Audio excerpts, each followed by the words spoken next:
Փառք ամենակալ Աստծուն, սիրելիներ, օրհնյալ լինի մեր Աստված։ Այս տերունական օրը ես շատ ուրախ եմ, որ նորից ձեր հետ եմ։ Ես 40 տարի այս շրջանում եմ ապրել։ Բայց ամենակարևորը ուրախ եմ, որ իմ հոգևոր քույր եղբայրների հետ եմ։ Օրհնյալ լինի Տիրոջ անունը, սա Տիրոջ մեծ ողորմությունն է, սիրելիներ, որ նորից իրար հետ ենք։ Այո, շատ Աստվածաշնչից շատ թեմաներ կան, բայց իմ սրտի մեջ դրված է մի թեմայի մասին խոսել, սիրելիներ, որ այսօր շատ կարևոր է։ Այո, շատերս մենք չենք սիրում ավելի բացասական բաներից խոսել, մենք սիրում ենք շատ անգամ լսել դրականը, բայց Աստծո խոսքը, սիրելիներ, երբեմն հանդիմանական է, և այս հանդիմանությանը շատ առաքյալներ խոսել են հանդիմանության համար, սիրելիներ,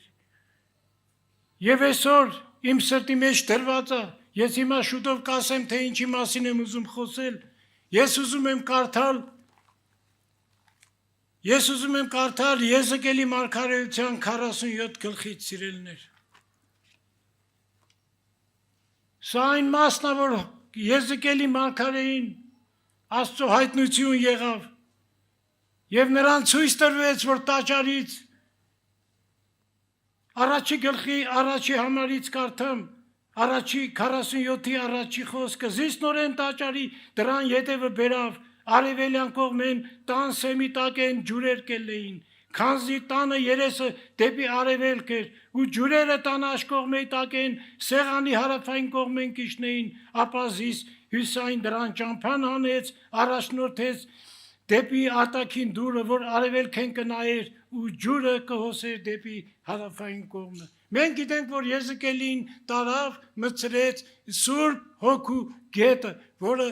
տաճարից էր դուրս գալիս սիրելիներ եւ տեսեք ես ուզում եմ 6-րդ համարից կարդալ այն ատեն ինձ եսավ տեսար որդի մարդու եւ զիս տարավ ու գետի եզերքը պտտեցուց եւ կպտտեի տեսա գետի եզերքը խիստ շատ ծառեր կային ինձ եսավ այս ջուրերը արևելյան կողմեն կելեն ու անապատը կիշնեն ու ծովը կերթան ծովուն խառնվելով անոր ջուրերը կթարմացներ Գետը ուր որ կերթար բոլոր կենթանիները պիտի ապրեին ձուկերը խիստ շատ պիտի առատանան քանզի այս ջուրը ուր մտնե կմաքրե եւ ուր կհոսանքը կերթա հոն կյանք պիտի ապրի սիրելիներ այս գետը Սուրբ Հոգու գետն էր որի մասին Սամարացի կնոջը Հիսուս խոսեց այն ջուրը որ ես պիտի տամ դա Սուրբ Հոգու ջրերն էր որ ձեր մեջից պիտի հոսի սիրելիներ բայց դրա մասին ես չեմ ուզում խոսել տեսեք ինչ ասում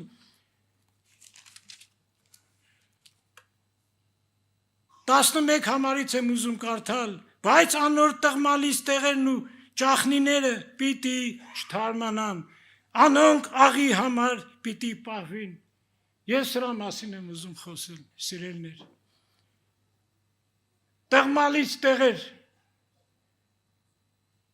Սրանց մեջ տղմալից այս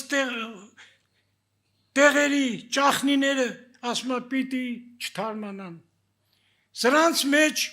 կարող են լինել մարդիկ կարող են լինել այստեղ նկարագրում է ձկների տեսքով մարդկանց ինչպես մենք առակը գիտենք Հիսուս էլ ուր կանի առակը երբ որ պատմեց եւ Այս տղմալից տեղերի համար Աստծո խոսքը շատ գեղեցիկ նկարագրում է Մենք շատ չենք ուզում սրա մասին խոսել բայց սա կա սիրելիներ գոյություն ունի այստեղ հայտնվելու են շատ եկեղեցիներ ինչպես Սարդիկեի եկեղեցու համար ասում անուն ունես կենթանի ես բայց մեռած ես ստեղ մեռած եկեղեցիներ են լինելու Լինելու են Լավոդիկեի եկեղեցիներ, որոնք ամեն բան կարծես ունեն, բայց ոչ մի բանի կարիք չունեն, եւ դրանց համար հանդիմանությունով Հիսուս խոսեց։ Սիրելիներ, այս տղմալից տեղերի մեջ պիտի լինեն այն եկեղեցիները, այն մարդիկ, որոնք կեղծավորությամբ են զբաղված։ Այսօր աշխարհի վրա շատ եկեղեցիներ կան, շատ հավատացյալներ, քրիստոնյաներ կան, բայց այս տղմալից տեղերի ճախնիների մեջ են սիրելիներ, որովհետև նրանք չեն հետևում Աստծո խոսքին սիրելիներ, դրա համար կապված են այստեղ։ Պիտի լինեն եւ պաշտոնավորներ, պիտի լինեն հասարակ հավատացյալներ, սիրելիներ, դրա մասին Դավիթը գիտեր եւ առաջի Սամոսի մեջ դրա մասին խոսում է սիրելիներ։ Դավիթը խոսում է դրա մասին եւ մի տեղ եմ ուզում կարդալ Հոբի թղթից ես մի տեղ եմ ուզում կարդալ սիրելիներ տեսեք ինչ ասում Աստծո խոսքը շատ վտանգավոր է սիրելիներ տեսեք Հոբի 36 գլխի 13 խոսքն եմ ուզում կարդալ սա Հեղիոսի խոսքերն էր որ հանդիմանական խոսեց մանավանդ նրանց մասին ովքեր եկել էին մխիթարելու Հոբին, որովհետև նրանք կեղծավոր մարդիկ էին, սիրելիներ։ Եվ մենք էլ շատ անգամ կեղծավորության մեջ ենք ընկնում, եթե մեկը փորձության մեջ է լինում, մենք շատ անգամ մտածում ենք, տեսնենք այս մարդը ինչ մեղք է գործել, որովհետև փորձություն է նրան եկել։ Եվ նրանք էլ երեք բարեկամները Հոբի Աստծուն էին պաշտպանում եւ Աստված նախատեց նրանց հանդիմանեց, որ նրանք արդար չխոսեցին Հոբի մասին, իսկ Հոբը գեղցավոր չէր սիրելիներ, Հոբը Աստծուն էր փնտրում, որովհետեւ նա չէր հասկանում իր հետ կատարվածը։ Եվ 13 համարը նայեք ինչ ասում. անոնք, որ սրտով գեղցավոր են, իրենց վրա բարկություն կդիզեն, երբ զանոն կապե, անոր չեն աղաղակեր։ Եվ կապողը ով Աստված է կապում, սիրելիներ, գեղցավոր մարդը, հոգևոր կեղծավոր մարդը կապված է, սիրելիներ, եւ նրանք երբեք շատ դժվար է նրանց հետ դառնալը։ Եվ ասում է, երբ որ կապում է նրան, չեն աղաղակում, եւ կապում այս տղմալից տեղերը, որտեղ կյանք չկա, սիրելիներ։ Տեսեք, ու ասում է գետի, բայց անոր տղմալից տեղերը ու ճախնիները պիտի չթարմանան, սիրելիներ։ Սրանք կապված տեղեր են, սրանք կապված հոգևորներ են, սրանք կապված եկեղեցիներ են, որոնք ճշմարտությունից հեռացել են եւ ճշմարիտ վարդապետությունը չեն ընդունում, սիրելիներ։ Ինչքան կարեւոր է, որ վարդապետությունը եկեղեցում ճիշտ լինի, սիրելիներ։ Ճշմարիտ վարդապետությունն է, դրա մասին հորդորական խոսում էր Պողոս առաքյալը Տիմոթեոսին։ Առաջ զգուշացնում էր, որ քո անձին զգուշություն արա, հետո քո վարդապետությանը, դրանով ասում է դու շատերին եւ քեզ կազատես եւ շատերին էլ կփրկես։ Ինչքան կարեւոր է, որ եկեղեցու քույր եղբայրները աղոթեն, որպեսզի եկեղեցում ճշմարիտ խոսք խոսվի, սիրելիներ, ճշմարտության խոսքը քարոզվի, որ ճշմարտությունն է, որ քեզ ազատում է։ Այո, շատերը կարող են ընկնել այս տղմալից տեղերը, բայց դրանից դուրս կգան։ Ինչպես Դավիթը դուրս եկավ, սիրելիներ, 40 սաղմոսի մեջ ասում է, աղաղակելով աղաղակեցի, Տերը լսեց ինձ, ծռեցավ ինձ տղմալից կավից ու ցեխից հանեց։ Այո, նա աղաղակ ուներ, բայց շողոքորդ մարդիկ պիտի կապվեն այնտեղ, սիրելիներ, եւ ասում է պիտի չաղաղակեն։ Ինչքան մարդիկ կա, որ երբեք նրանց չես համոզի, որ իրենք սխալ ճանապարհների վրա են, չես կարող համոզել, ինչ էլ անես չի համոզում։ Եվ դրա համար Հիսուս Լավոդիկեի եկեղեցուն ինչ էր ասում. ավելի լավ է սառը լինես, քան գոլ եկեղեցին, գոլ մարդուն, հոգևորին չես կարող, նա չի աղաղակում, նա չի ուզում։ Դրա համար պետք է որ նա ունենա, սիրելիներ, պիտի ունենա պայքար, իսկ դրա համար այդ ճահիճը, այդ տղմալից տեղերը խաբեության ճահիճն է, սիրելիներ։ Ես դրա մասին եմ ուզում մի քանի վիճակների մասին խոսել ու վերջացնել, սիրելիներ, տղմալից վիճակները, տղմալից ճահիճը մենք լավ գիտենք, ճահիճը ինչ է, սիրելիներ, ճահիճի մեջ ընկնողը փրկություն չունի, դժվար է, նա չի կարա, որովհետև ճահիճը քաշում է նրան պետք է անպայման օգնություն, բայց սիրելիս ճահիճը, ինքնախաբեության ճահիճը սարսափելի է, սիրելիներ, երբ որ մարդը հոգ չի անում չի նայում իր հոգևոր կյանքին, իսկ Պողոս առաքյալը ինչ էր ասում, Պողոս առաքյալը ասում էր քննեցեք, թե արդյոք հավատքի մեջ եք, սիրելիներ, որովհետև տես մի քանի տեղեր եմ ուզում կարդալ։ Հակոբոսի թղթերից առաջի գլուխ 14-15 համար այսպես ասում, սիրելիներ, սակայն ամեն մեկը կփորձվի իր ցանկություններն հրապուրված ու խաբված, անկե հետո ցանկությունը հղիանալով մեղք կծնանի եւ մեղքը որ կատարվի մահ կծնանի։ Մի խաբվեք, իմ սիրելի եղբայրներ։ Այո, մարդու սիրտը խիստ խաբեբայ է։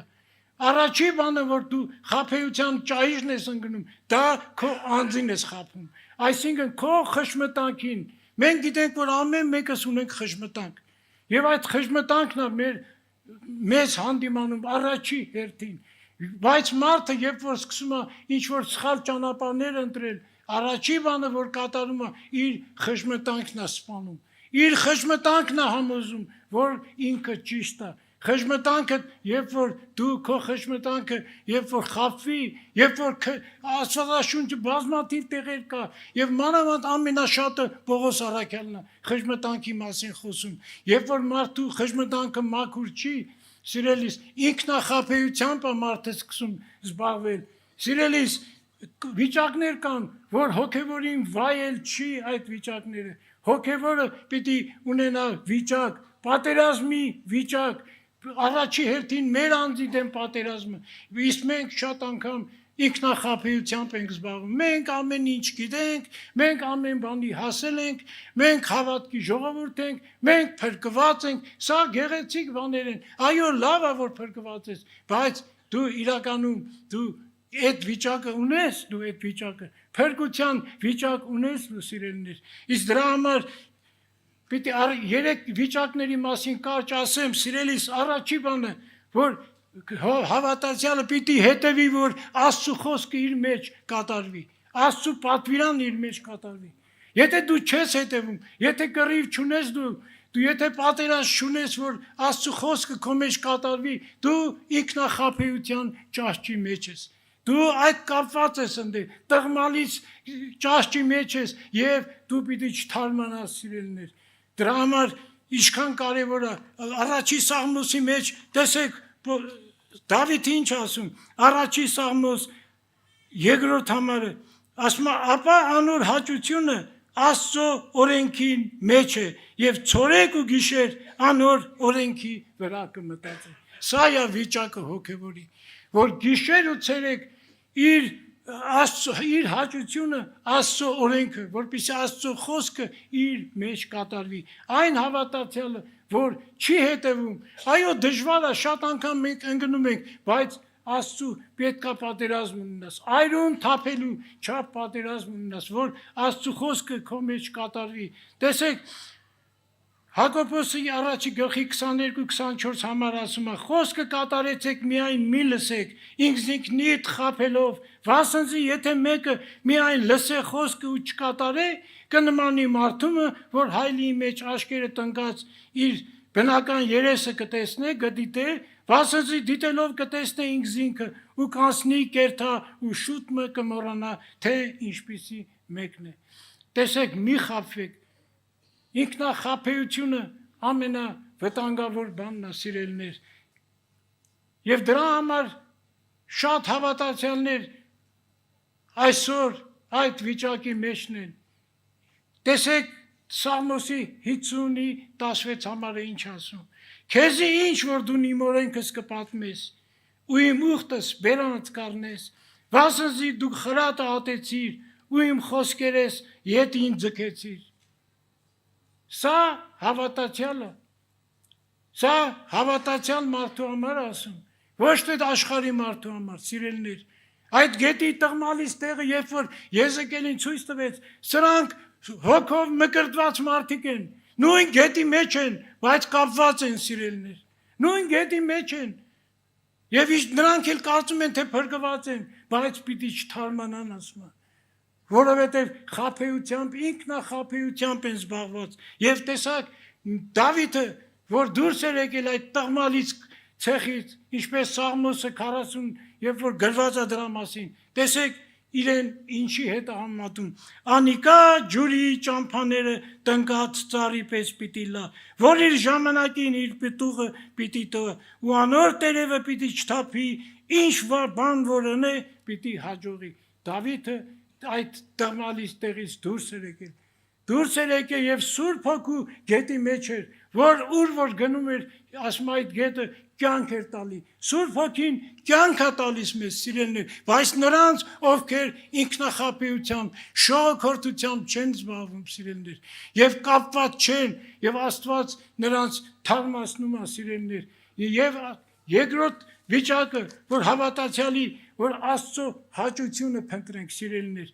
Աստծո հաճությունը, եթե որևէ բան անում ես կյանքում, եկեղեցում կլինի, դրսում կլինի, դու հաճելի է դա Աստծուն, դու պիտի քննես միշտ, զննես, քննես, արդյոք Աստծուն հաճելի է այն գործը, այն բանը, որ դու անում ես սիրելիներ, որովհետև Դավիթի հաճությունը Աստծո օրենքի մեջ է, իսկ Աստծո օրենքը մարդուն մաքրում է սիրելիներ։ Իսկ դրա համար նա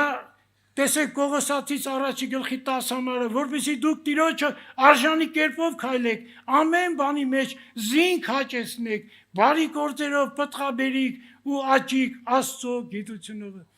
Տեսեք ինչքան բան կա այստեղ, այս փոքր մեկ համարի մեջ մի ամբողջ կյանք կա սիրելիներ, Աստծո գիտությունով պտղաբեր կյանք ունենալ, զինք հաճեցնել ամենակարևորը։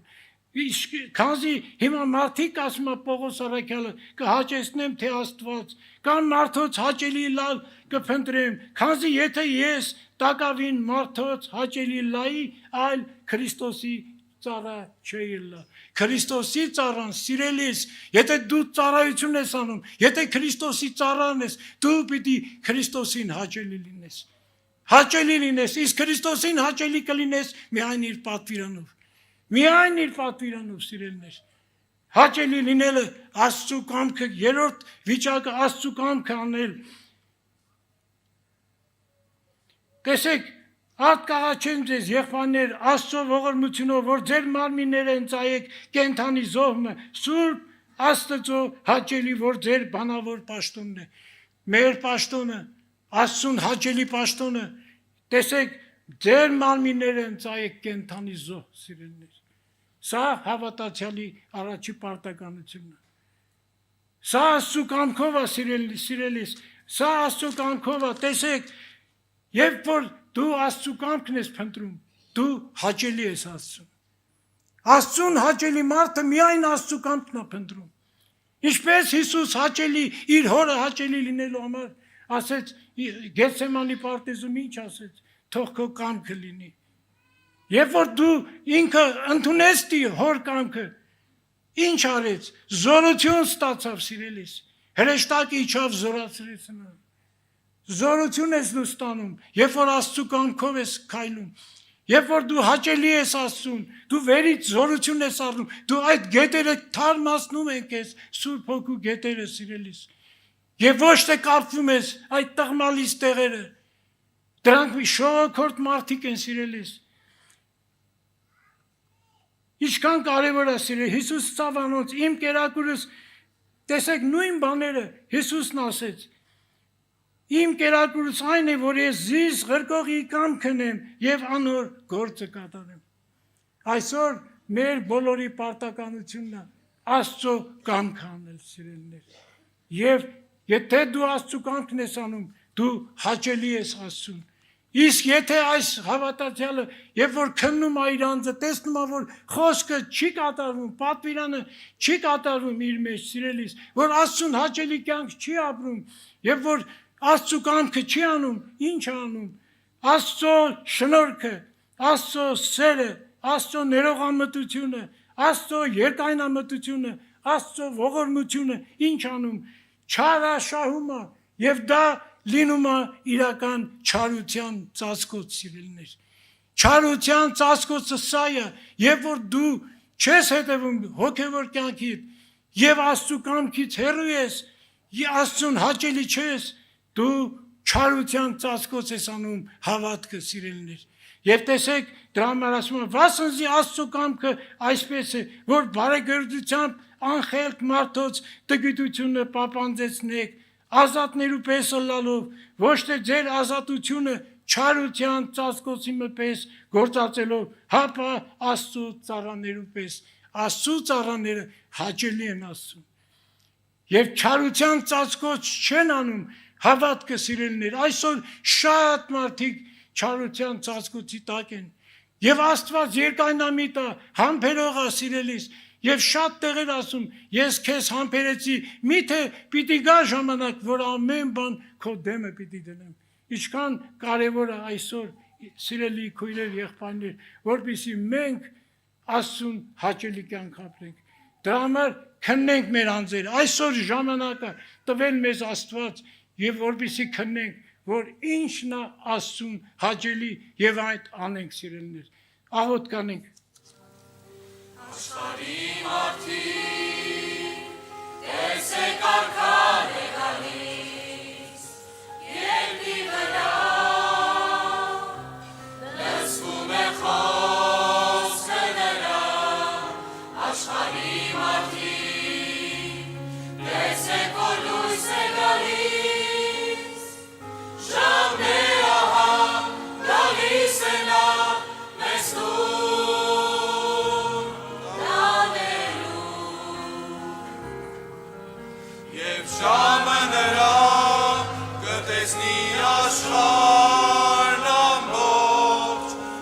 գալը նրան կտեսնի աշխարհն ամբողջ, երկրի վրա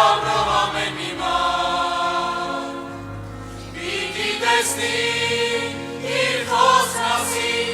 այո կամ ոչ, դժոխք թե նրան, իսկ մենք ասում ենք այո,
Եղբայրներ, քույրեր, Աստված օրհնի բոլորիս, Տերը շատ օրհնի ձեզ, մենք Սոչի քաղաքից ենք եկել Մաքսիմ եղբոր հետ և ուզում ենք նախ և առաջ ողջույնները փոխանցել ձեզ, եկեղեցու, Տերը օրհնի, անպայման կփոխանցենք,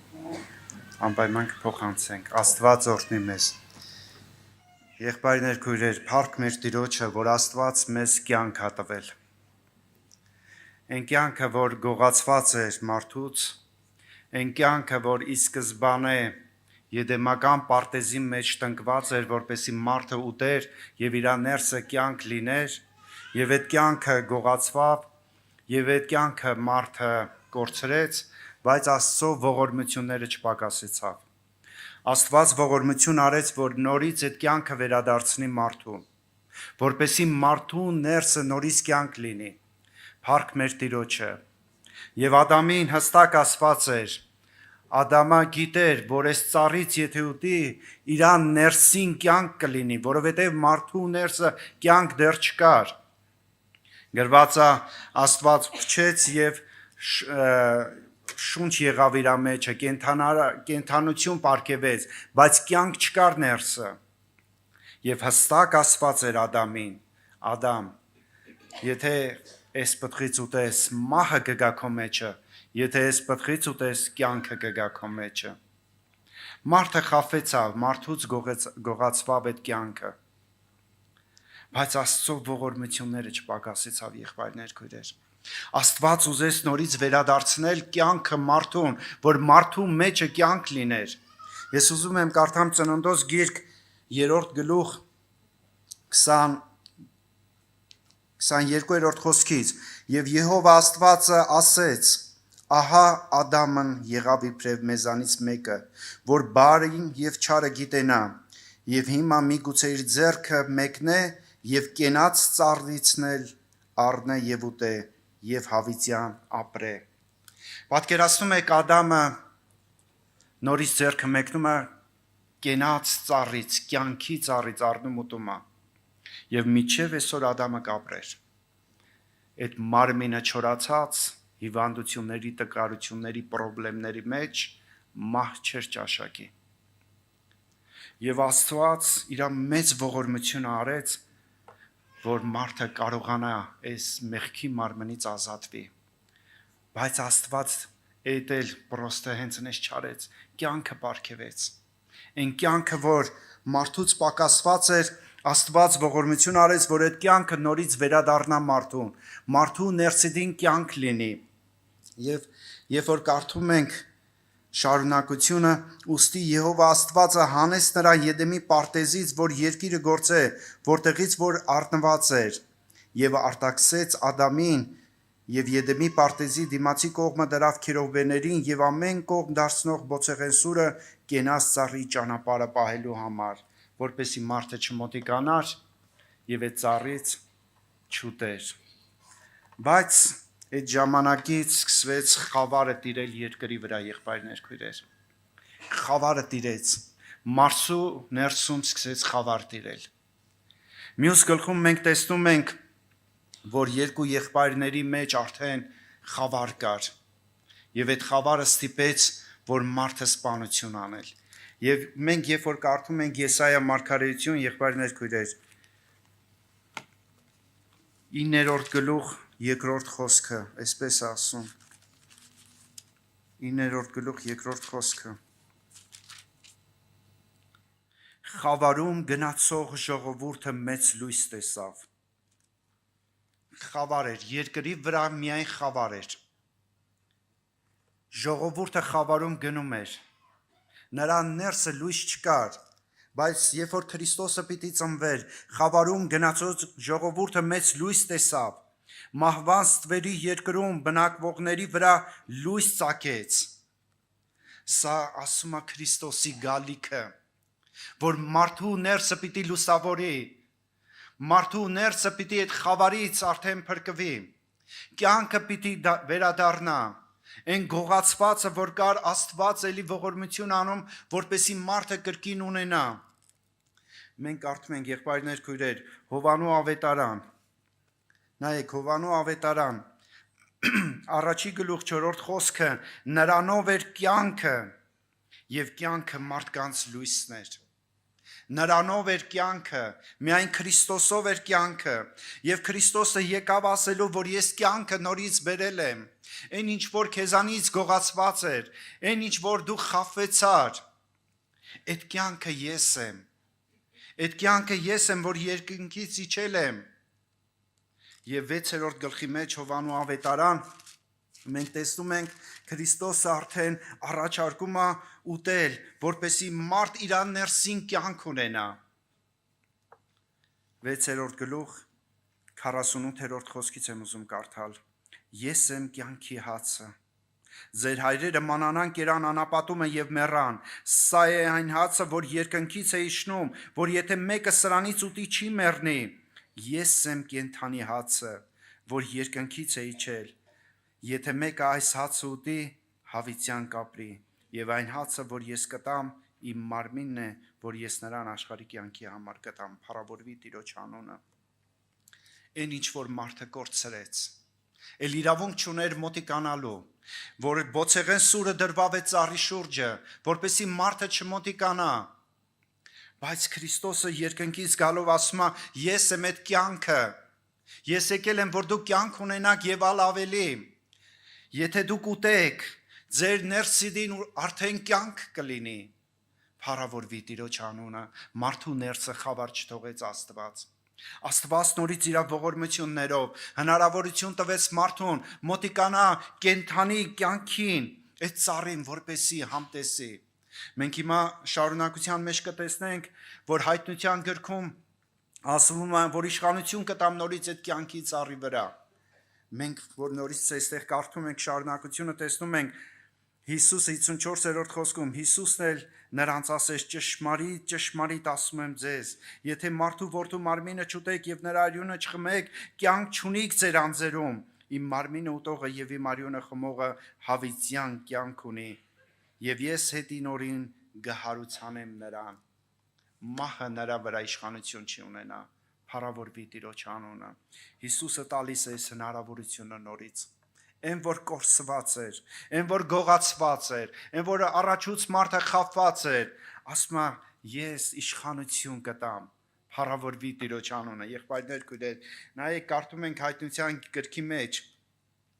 Հովանու ավետարանի մեջ 19-րդ գլխի 30-րդ խոսքում ասում է Հիսուսը խաչի վրա, որ ամեն բան կատարվեցավ։ Լավ, ինչը կատարվեցավ։ Խաչեցին Հիսուս մարդուն խաչեցին, բայց ասում է ամեն բան կատարվեցավ։ Խաչի վրա ինքը հայտարարում է. կատարվեցավ, դու իրավունք ունես ով մարդ, հավատքով մոտիկանալու, շնորհաց աթոռին, որպեսզի քո մեջ կյանք լեցվի։ Դու հավատքով իրավունք ունես մոտիկանալու Գողգոթայի խաչին, որպեսզի քո մեղքերին ներում գտնվի։ Դու հավատքով իրավունք ունես մոտիկանալու կյանքի ծառիցը նորից պոկելու ուտելու։ Կատարվեցավ։ Հայտարարումը կատարվեցավ։ Եվ մենք հայտնության գիրքը, երբ որ կարդում ենք 5-րդ գլխի մեջ այստեղ տալիս է, որ հաղթեց Դավթի արմատից։ 5-րդ գլուխը, երբ որ կարդում ենք առաջի խոսքը, եւ աթոռի վրա նստողի աջ ձեռքում մի գիրք տեսա, որ ներսևանց եւ դրսևանց գրված էր 7 կնիքով կնքված, եւ մի զորավոր հրեշտակ տեսա, որ մեծ ձայնով քարոզում էր. ով է արժանի բանալի այս գիրքը եւ սրա կնիքները լուծել, եւ ոչով, ոչ երկնքումը, ոչ երկրի վրա եւ ոչ երկրի ներքևում չէր կարողանում այն գիրքը բանալ եւ ոչ էլ նայել նրա մեջ, եւ ես շատ լաց էի լինում, որ ոչով չգտնվեցավ արժանի այս գիրքը բանալու եւ կարդալու եւ ոչ նրա մեջը նայելու, եւ երեցներից մեկն ասեց ինձ. մի լաց լինիր, ահա հաղթեց առյուծը, որ Հուդայի ցեղիցն է, Դավթի արմատը, որ գիրքը բանա եւ նրա 7 կնիքները լուծե, եւ տեսա ահա այն աթոռի մեջ եւ 4 կենդանիների մեջ եւ երեսների մեջ մի գառն կանգնած մորթվածի նման։ Այստեղ ասում է Հիսուսի մասին, որ ինքը հաղթեց։ Ինքը հաղթեց եւ այս հաղթությունը շնորհեց քեզ, սիրելի հոգի, եղբայր քույր, ինքը հաղթեց եւ քեզ մի անգամ էլ արդեն իրավունք է տալիս մոտիկանաս կենաս ծառից ուտելու համար, որպեսի մարդու մեջ կյանքը լեցվի, խավար չլինի, փառավորվի Տիրոջ անունը։ Եղբայրներ քույրեր, հայտնության գրքի մեջ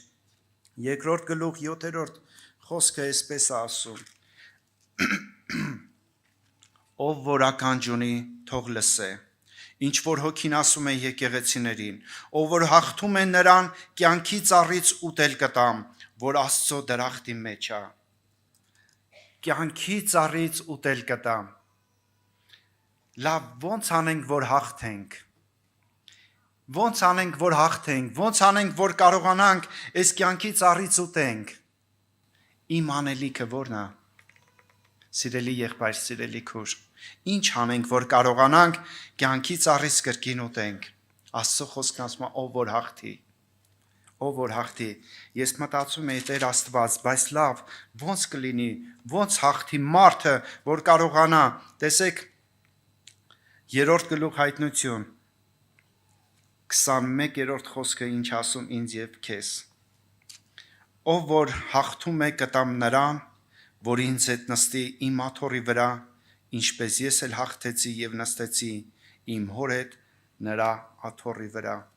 Եվ ես աղոթում ասում եմ Տեր Աստված, ոնց կարա մարդը հաղթի եւ դու կտաս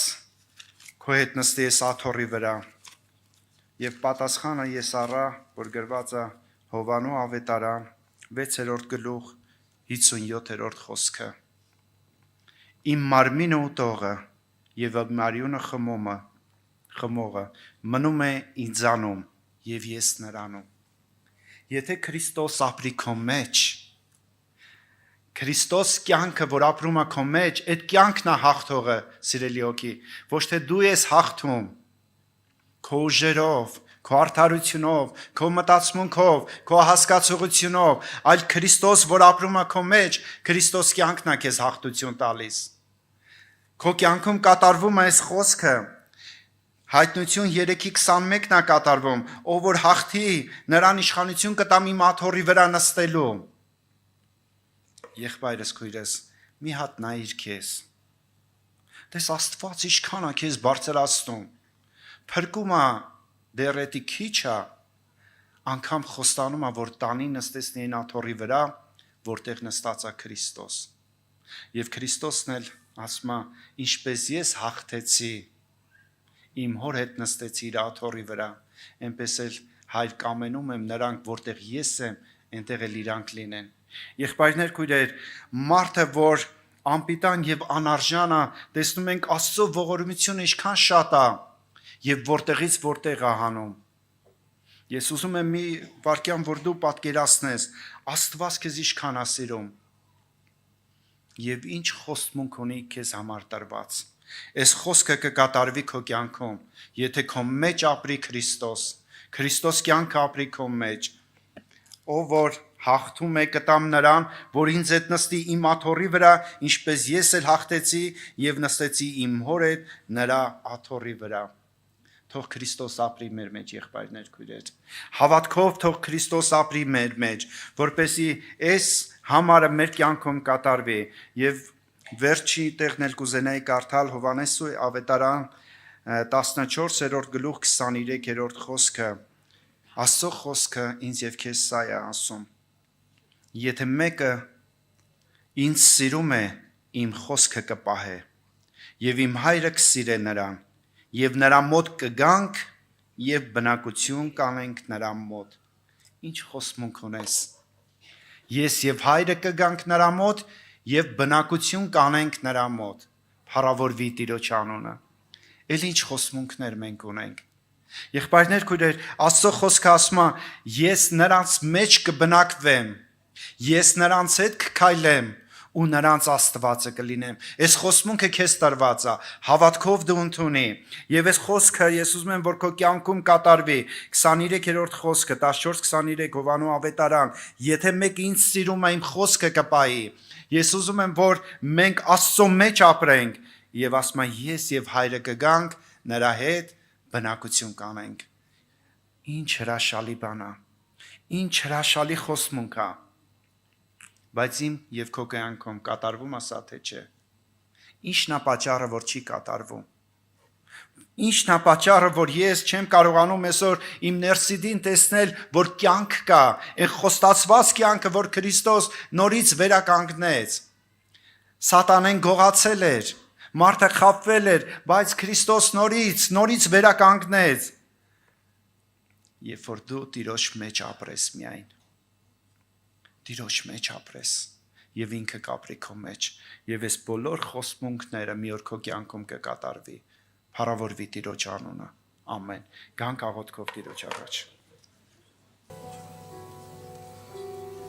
Այս խոսքը հիշիր միանալ, որ դու մերնում ես ապրելու համար, հիշիր ով է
Խաղաղություն ձեզ, եղբայրներ, քույրիկներ, Տերի օրհնի ձեզ, Պարկ Աստծո. К сожалению, мой армянский пока только в процессе изучения, но может быть когда-нибудь я смогу хотя бы что-то проповедовать на армянском языке. Да благословит Господь. Хочу прочитать из Евангелия от Луки один отрывок. Это 12 глава. Слова Христа, обращенные к народу. Я буду читать с 54 стиха. «Сказал же и народу, когда вы видите облако, поднимающееся с запада, тотчас говорите, дождь будет, и бывает так. И когда дует южный ветер, говорите, зной будет, и бывает. Лицемеры, лицо земли и неба распознавать умеете, как же времени сего не узнаете? Зачем же вы и по самим себе не судите, чему быть должно? Когда ты идешь с соперником своим к начальству, то на дороге постарайся освободиться от него, чтобы он не привел тебя к судье, а судья не отдал тебя истязателю, а истязатель не вверг тебя в темницу. Сказываю тебе, не выйдешь оттуда, пока не отдашь и последней полушки». То, что подчеркнул Христос в те времена, обращаясь к народу, который был рядом с Ним, вы знаете, оно в принципе актуально и сегодня, ничто особо не поменялось. Люди и тогда умели распознавать знамения и земли, и неба. Вот, если они видели, что облако поднимается с запада, то есть над Средиземным морем, то они понимали, что будет дождь. И если вдруг подует южный ветер со стороны Африки, всем становится очевидно, что будет жарко, будет зной. И человечество на сегодняшний день многому научилось. Сегодня еще лучше гидрометцентр может точно, с точностью нам предсказать в ближайшие дни, какая будет погода. Будет дождь или ветер, или жарко, или холодно. Человек научился многому. Люди научились измерять и давление, и температуру, и ставить диагнозы, и предсказывать какие-то болезни, прогнозировать все это. Вот, когда человек, понимающий в автомобилях, видит какую-то поломку, он знает, что если ее не исправить, что ждет этот автомобиль. Люди многое умеют делать. И как вот Христос говорит, что лицо земли и неба распознавать умеете, а как же вы времени сегодня узнаете? Да, ведь время пришло. Как же вы Мессию не распознаете? И он говорит, как же вы по самим себе не можете судить, что будет дальше? И хочется, знаете, вспомнить одно место из послания Иакова. Знаете, вот здесь Христос говорит, вы лицо неба и земли умеете различать? А как же насчет себя? И вот там есть такое место, где Иаков говорит, что человек, который слушает Слово Божие и не исполняет, он подобен человеку, который подходит к зеркалу и рассматривает свои черты, природные черты своего лица. Он посмотрел на себя, отошел и тотчас забыл. Знаете, вот многое человек может, лицо неба, лицо земли, а как насчет своего лица пред Господом? Каковы мы пред Ним? Вы знаете, как важно рассматривать лицо, и если вдруг мы видим, что что-то не так, какие-то изъяны есть, да, если мы вдруг увидели, что я запачкался, что мы делаем? Первым делом мы это исправим. Мы сделаем так, чтобы наше лицо было чистым. И вот здесь Господь говорит, что все это вы умеете различать. Вот, и знамения природные, вы все понимаете, а знамения времени, о пришествии Мессии, а то, что нужно быть готовым к этой встрече. Почему вы не готовы, он обращается к евреям. И дальше он приводит такую, притчу, говорит, да, почему вы сами по себе не судите. И он говорит об одном человеке, который, вот здесь сказано, когда ты идешь со своим соперником к начальнику, то ты подготовься к этой встрече, чтобы не получилось так, что этот соперник тебя обвинит, и этот начальник не отдаст тебя истязателю, а истязатель не вергнет тебя в темницу. Если сказать по-другому, то все мы идем к начальнику, братья и сестры.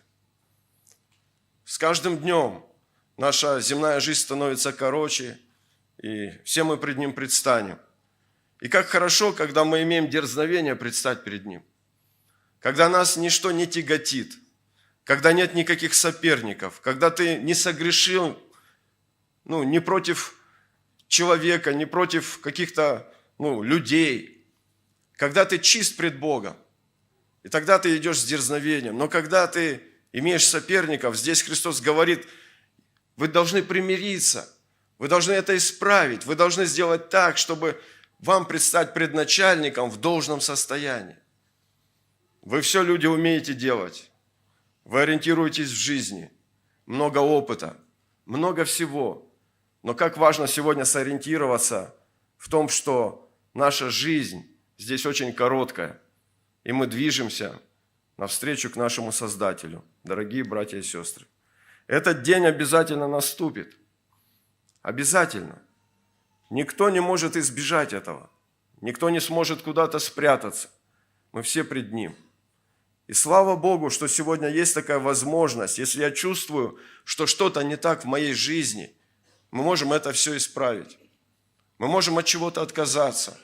Можем принять решение. Сегодня мы можем посмотреть на себя. Христос говорит в некоторых местах такие слова. Он говорит: наблюдайте за собою. Наблюдайте за собою. Или есть место, где Он говорит: смотрите за собою. Наблюдайте, как вы слушаете. Потому что мы можем слушать, да, и не понимать, и не делать. Потому что Христос говорит, можно слушать, да, и вот не исполнять этого, и это не придаст никакой пользы тебе. Или, может быть, ты слушаешь и думаешь, что ты будешь иметь когда-то, но и тогда не сможешь ничего иметь, если ты не имеешь сегодня. Сегодня тот самый день, день решения, чтобы мы никогда не откладывали. Иногда нам кажется, что мы будем жить всегда. Но это обман.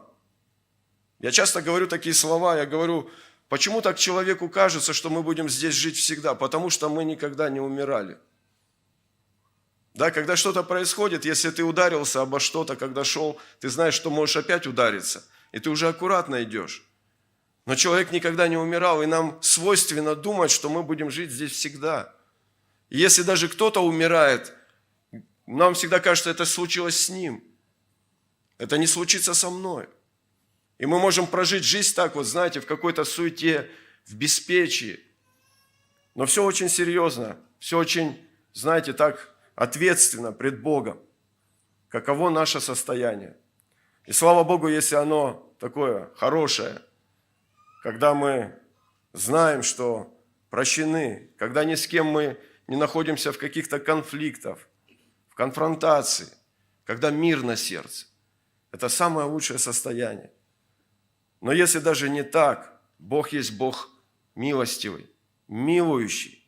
желающий менять, спасать. Он не хочет, чтобы мы ориентировались во всем и распознавали лицо неба и земли, а на самих себя не обращали внимания. Важно нам обратить внимание на себя. Скоро наш Господь придет, Он заберет церковь. И хорошо, если мы сегодня можем все вместе сказать: Господь, гряди. Если мы все вместе можем сказать, что мы ожидаем Его. А если мы еще думаем, лучше бы не приходил, потому что я не готов,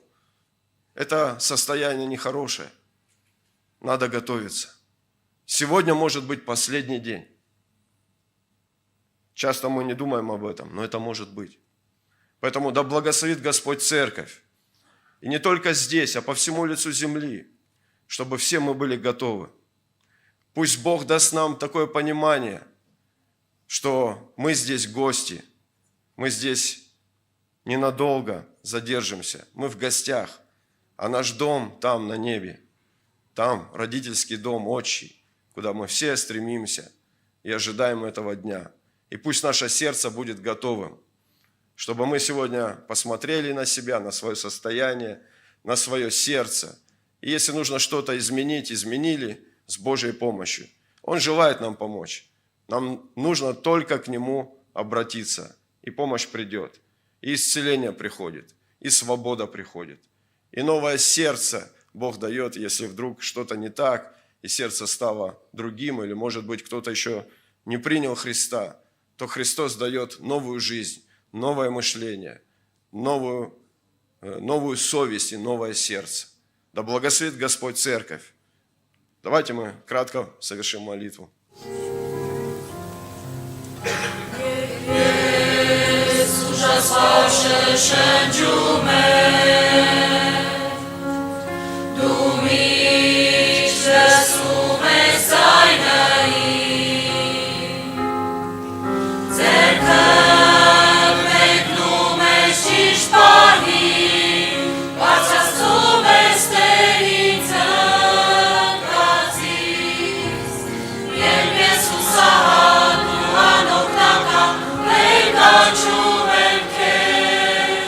Dumiș Domnule,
Արտիրոջ եղբայրներ քրեր,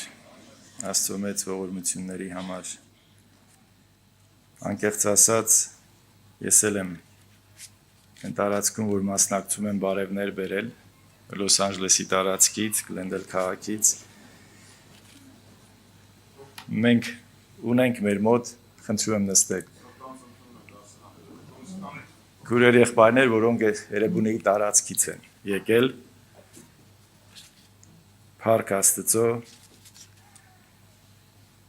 փոքր տարիքից են եկել, մեծացել են եկեղեցու մեջ, այստեղ մասնակցել են մանկականների, պատանեկանների, երիտասարդականների եւ այդ կրակը սկսել է այստեղից շատերի կյանքում։ Դրա համար ես ուզում եմ իրոք բոլոր նրանք, որոնք իրոք Աստծո խոսքի կամ երեխաների հետ աշխատում են Աստված օրհնի բոլորիդ։ Որովհետև մեզ թվում է, թե ընդամենը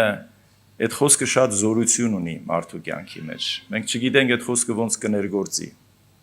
ու երբ կներգործի։ Մենք հաճախ մոռանում ենք, որ մենք աճեցնողներ չենք։ Մենք ընդամենը ցանողներ ենք, ժողովուրդ ջան։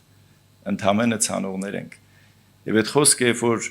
ժամանակին աճում է իրանց կյանքի մեջ, Աստված աճեցնում է եւ մեծացնում է, դրա համար Աստված օրհնի, քուրեր եղբայրներ ջան, անկեղծ ասած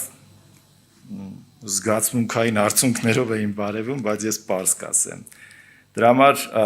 փառք Աստծո եղբայրներ քուրեր, Աստծո մեջ շնորհքի եւ օրհնությունների համար, որ մենք ապրում ենք իրոք այս կյանքի մեջ, հետաքրքիր է Mark Twain կա մի հատ ամերիկացի գրող 19-րդ դարում հետաքրքիր խոսք է ասում։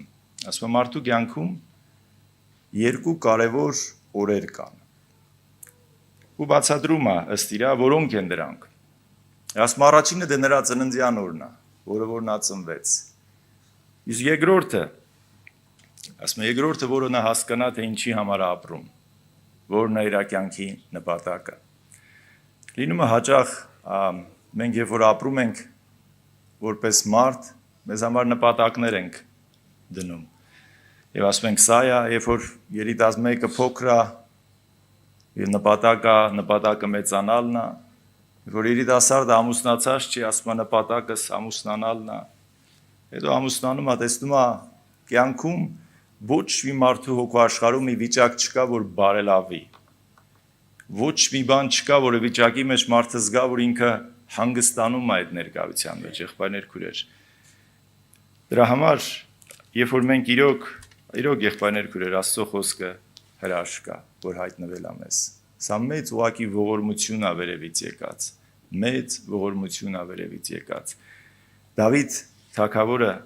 իր սաղմոսներից մեկի մեջ այսպիսի խոսք է ասում, գրված է 32 սաղմոսի 8-րդ համարում։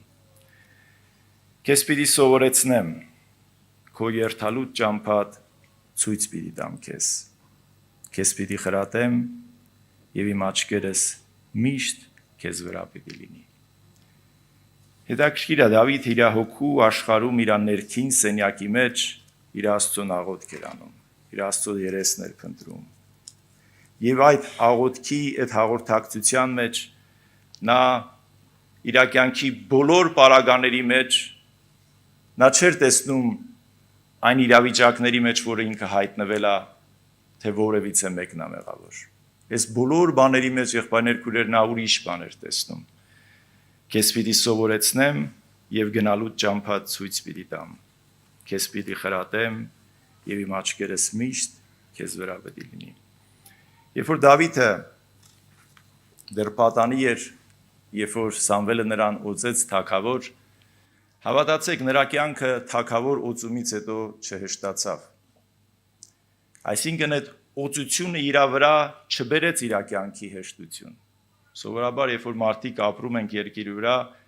մարդը մենք միշտ փնտրում ենք պայմաններ ստեղծել, որ այդ պայմանների մեջ կարծես թե հանգիստ լինի մեզ, հեշտ լինի այդ ընթացքի։ Սա մարդկային մտածելակերպ է, բայց Աստված ուրիշ ձև է մտածում, եղբայրներ քույրեր։ Նա ունի իր ճանապարհները։ Նա գիտի ինչ ճանապարհներով մարդուն տանի, որպեսզի այդ մարդը Աստծո մարդ դառնա։ Եվ այդ ճանապարհների մեջ ինչպես նրա սրտի աշխարհի մեջ խոսակցի, նրա հետ խոսի։ Օրինակ, եթե ես մտածում եմ, Դավիթը սովորական մարդ էր, հովիվ իր համար դաշտերներ արածեցնում, եւ եկան ասեցին դու թագավոր ես։ Եղբայրներ քույրեր, պատկերացնում եք, գայթակղությունն ավելի մեծանում է։ Գայթակղությունն ավելի է մեծանում։ Եթե թագավոր եմ, բա ուր է իմ, ասենց ասած, բոլոր պատիվը, ընթացքները։ Եվ մենք տեսնում ենք այդ ընթացքի մեջ Դավիթը շատ տեղերում սաղմոսների մեջ կարծես է իր հոգու աշխարհի մեջ այս հարցի պատասխանն է ուզում գտնել։ Եղբայրներ քույրեր, որոնք ինչու համար շատ անգամ իր կյանքի մեջ այդ օծությունից հետո իր կյանքը դժվարությունը շատացավ, հալածանքը շատացավ Սավուղի կողմից եւ շատերի կողմից։ Եվ ակամայից մենք մտածում ենք, ասում ես լավ, ինչու։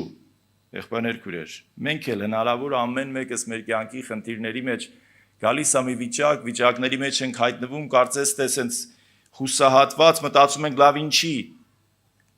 Քույրեր եղբայրներ, հավատացեք,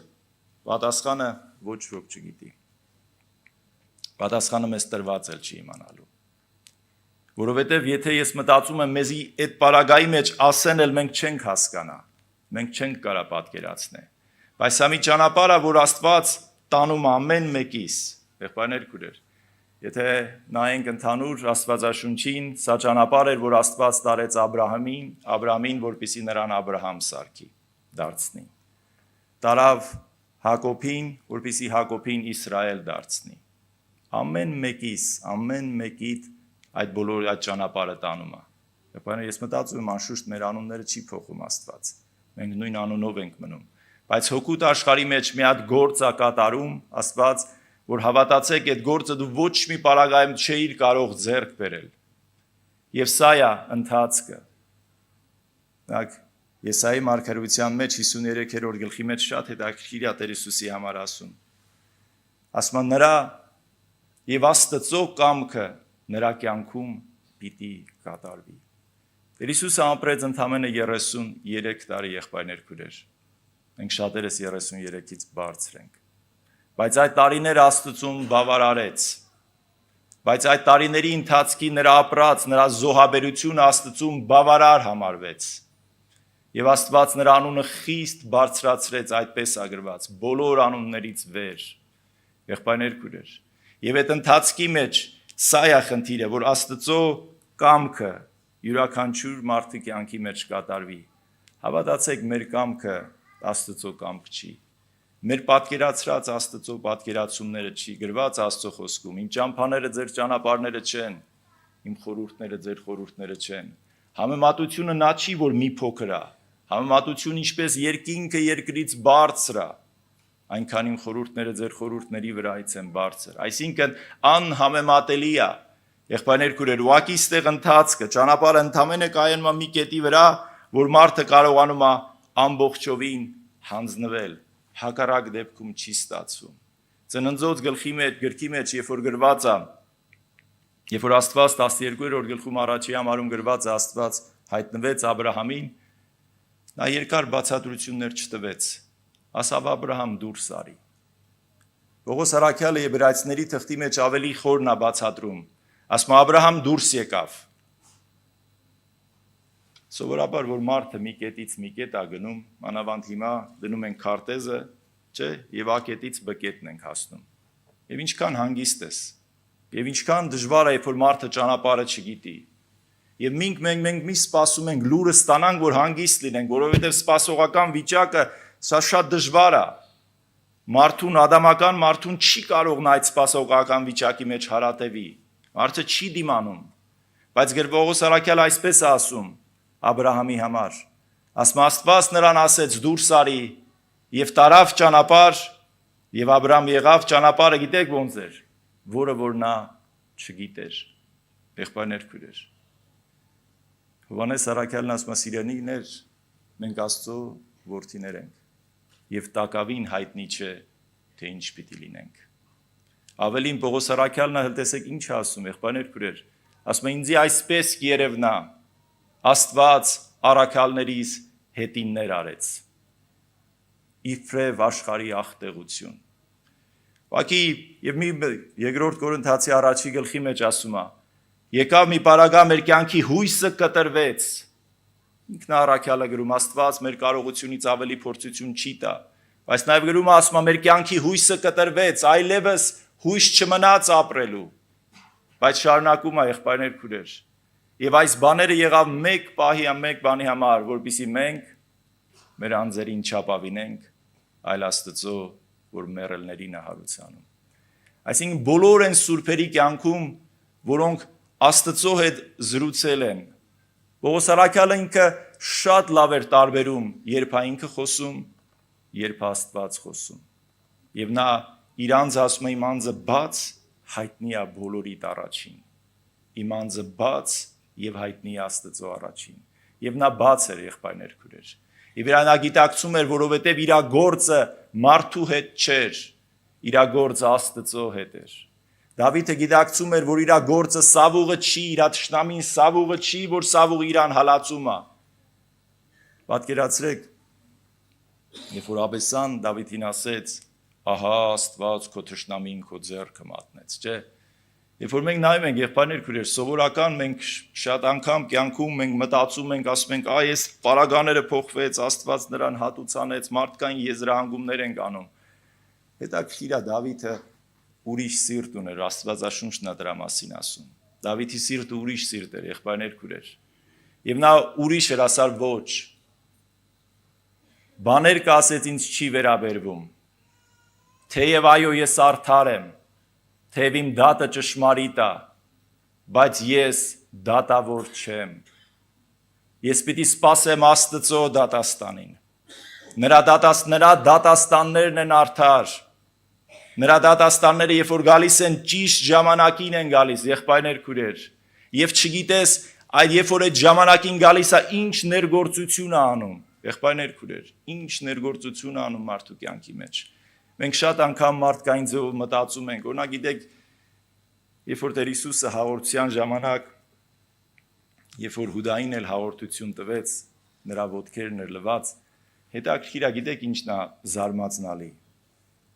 Եվ ասեց, ձեզանից մեկը ինձ պիտի մատնի։ Եվ բոլորն ասեցին, միթե ես եմ։ Եվ գրված այնտեղ Հուդան գող էր գանձանակը, ասում եմ, այ քեզ բան։ Տեր Հիսուսը այս բոլոր բաները գիտեր, բայց ոչ ոք կողքինները չգիտեին։ Եղբայրներ քույրեր, ինչ աստվածային որակ է, գիտեք,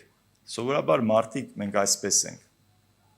Մենք ոնց մտածում ենք դիմացինի մասին, մեր բոլոր ճանաչողներն դիմացինին մասին նույնն են մտածում։ Մենք սիրում ենք այս մեկին, բոլոր մեր ճանաչողները դրան սիրում են։ Շատ կա մարդիկ կա, սկի չեն էլ տեսե իրան, բայց մեր բառերով կարծիք են կարծում, եղբայրներ քույրեր, պատկերացրեք, սա խոսում է մեր որակից։ Իսկ աստվածային կյանքը մի ուրիշ բան էր։ Երբ որ Տեր Հիսուսն ապրում էր երկրի վրա, Տերին ծառայից չէին տարբերում, եղբայրներ քուրեր, եթե մարդը ընդամենը մի երկու բան գիտի, մի անգամից դիմացինի նկատմամբ, երբ որ տեսնում է իր առավելությունն ուզում է ցույց տա, բայց ինչպես կարելի է այդ կյանքը ամբողջ տիեզերքի ամբողջ դու լինես, ամեն բանի սկիզբ, բայց ապրես մարդկության մեջ, ոչ մի պարագայում քո առավելությունը ցույց չտաս, եւ ավելին, երբ որ պարզ ռամիկները մեր մարդկային ասով նրանք ոնց որ կարելի է ոչ մի բանի պիտանու չէին, երբ որ Տեր Հիսուսի հետ զրուցում էին, եղբայրներ քուրեր, նրանք զգում էին Տեր Հիսուսի այդ ներկայությունից, թեկուզ նրա լռությունից նրանք զգում էին, որ իրենք մարդ են, որոնք Աստծո համար արժեք ունեն։ Երբ որ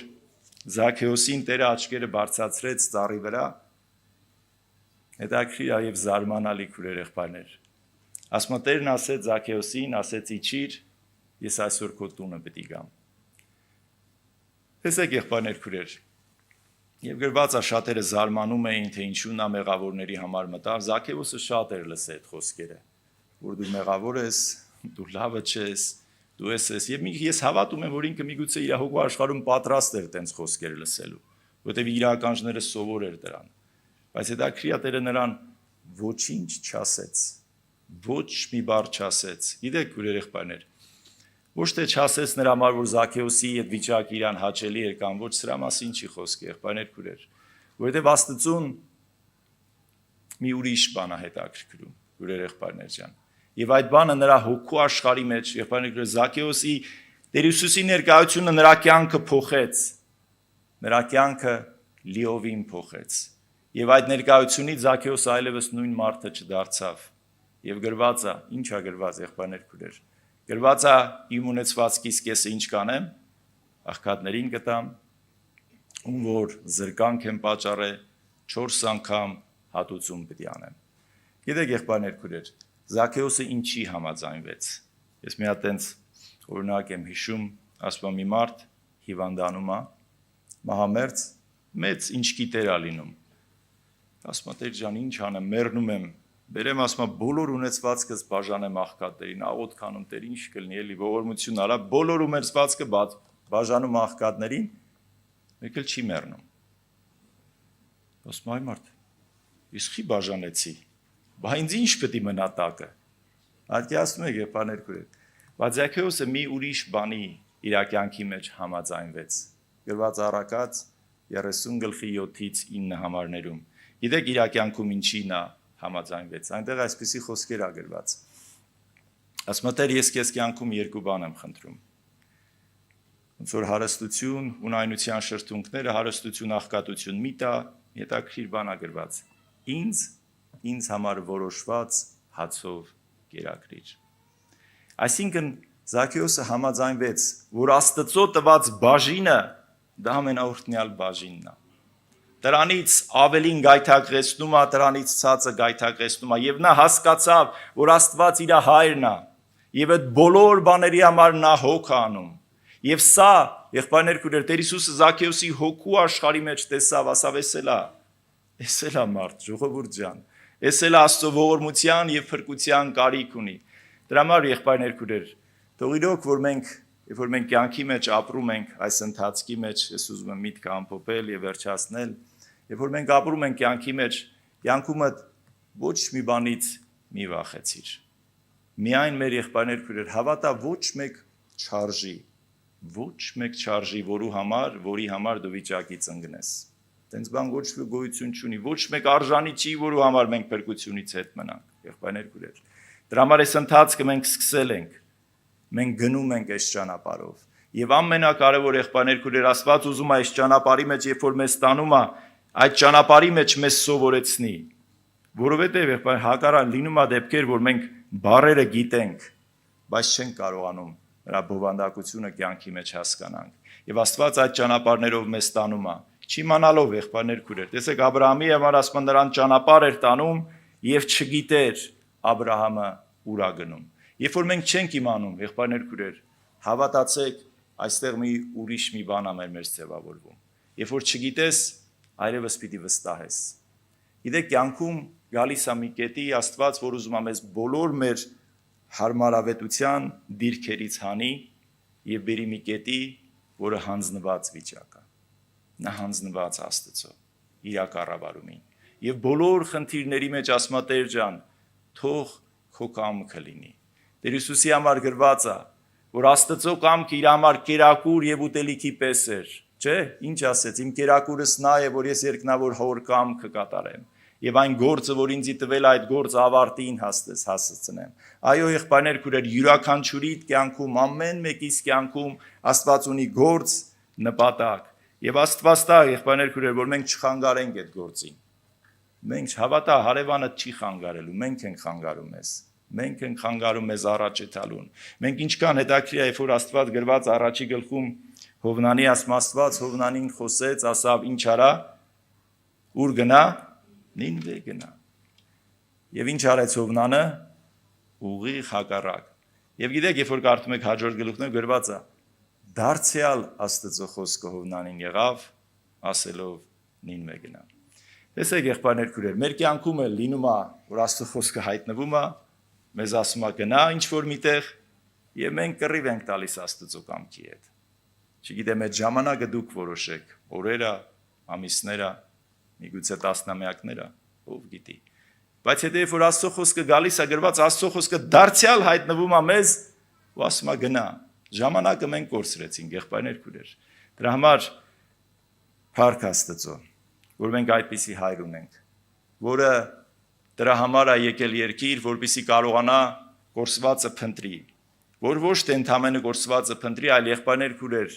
որ նաև կարողանա մեզ այդ վիճակին, այդ հավատքին կարողանա հասցնի, որ մենք մեր կյանքի ընթացքի մեջ պիտի կարողանանք հանձնվել։ Գիտեք, մարդը չի սիրում հանձնվել։ Նա բոլոր կետերը ենթակետեր ուզում այսպես լինի, չէ՞։ Մենք հաճախ, օրինակ, երբ որ ամուսնանում ենք, երիտասարդները թողներեն, sense մի հատ մեծ բան ունենք, լիստ ունենք։ Գետը գրած է ենթակետեր, ինչպիսին պիտի լինի, այսպես։ Եվ մենք գծել ենք, ժողովուրդ, հավատացեք, մեր կարող է մեր գծածին հասնենք, բայց այդ քեզ երջանկություն չի տա։ Գիտեք ինչ կտա։ Կլինի ամուսնացավ։ Այսինքն ամուսնությունն էլ է ցավ, եթե մենք չենք կարողանում իր ամբողջությամբ հասկանանք։ Դրա համար ամբողջ ընթացքի մեջ, տեսեք, միայն մահը չի ցավ։ Ծնվելն էլ է ցավ, ամուսնանալն էլ է ցավ, ապրելն էլ է ցավ։ Այս խնդրի մեջ առանց Աստծո ամեն բան ցավ է, ժողովուրդ ջան։ Դրա համար մենք պիտի կարողանանք, երբ որ մենք կարողանում ենք հավատացեք հանձնվել Աստծո տնօրինությանը։